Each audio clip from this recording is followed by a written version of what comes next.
First, I want to react that saying that it's barbaric act.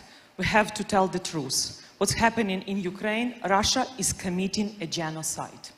Russia should be designated as a state sponsor of terrorism. First.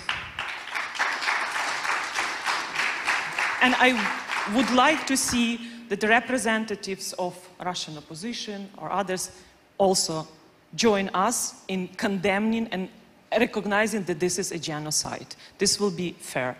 Second, I also would like to react on the weapons we are receiving from Germany, because modern NATO standard Leopard tanks are not in Ukraine.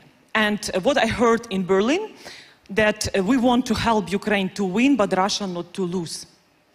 I never seen a half-pregnant woman. I'm sorry.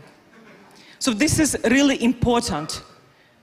If you really want to help Ukraine to win, please give us modern weapons and help Ukrainian fighters to guarantee that every inch of Ukrainian territory are free.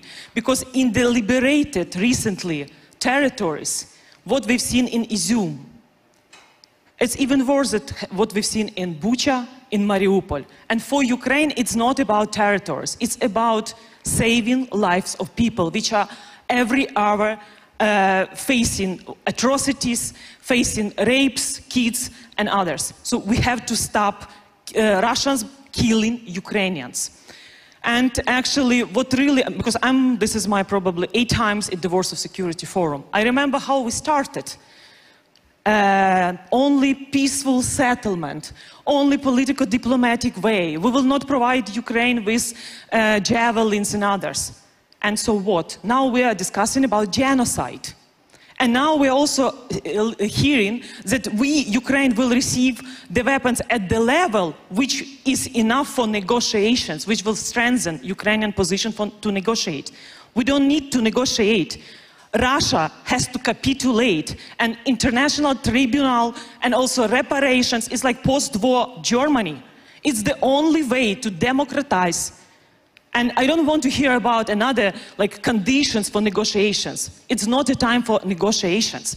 95% of Ukrainians believe that we are winning, and defeat of Russia, totalitarian regime, is in the interest of the whole world. It's in the interest of the Indo-Pacific region, whereas another authoritarian regime just waiting when to attack another society or countries and others. So I think it's really important to learn the lessons that we need weapons at the scale or the level that we will liberate Ukrainian territories according to the internationally recognized borders, which includes also Crimea. And answering on your also questions, when I mentioned President Zelensky's speech or address, it was not an address to Russian people. It was the address to indigenous peoples living in the territory of Russian Federation, which is now a prison of nations. And our president, when he was addressing, he was staying in the center of Kiev, where Imam Shamil, the hero of Dagestan, and the entire Caucasus lived in 1860s. As you can see, Ukraine knows how to honor the heroes of Dagestan. And what are the heroes in current Russia? It's a cult of Stalin. In the Red Square, you could see whom you could see, Lenin and Stalin. So Russian society are honoring people who are responsible for genocide, which happened last century. So let's not talk about Putin, because in Ukraine, when Yanukovych was attempted to turn Ukraine into the dictatorship, so we stopped him and he left country. So we didn't allow Yanukovych to turn Ukraine to authoritarianism. Russian society allowed Kremlin to turn to totalitarian regime. So, and by the way, one of the famous leaders of Putin is Peter the Great. Peter the Great, who renamed Moscovia into Russia, stealing the name of Rus, Kiev Rus. And I do believe that everyone who visited Kiev, you've seen St. Sophia Cathedral, one of the most beautiful and ancient. When St. Sophia Cathedral was built, Russia didn't exist.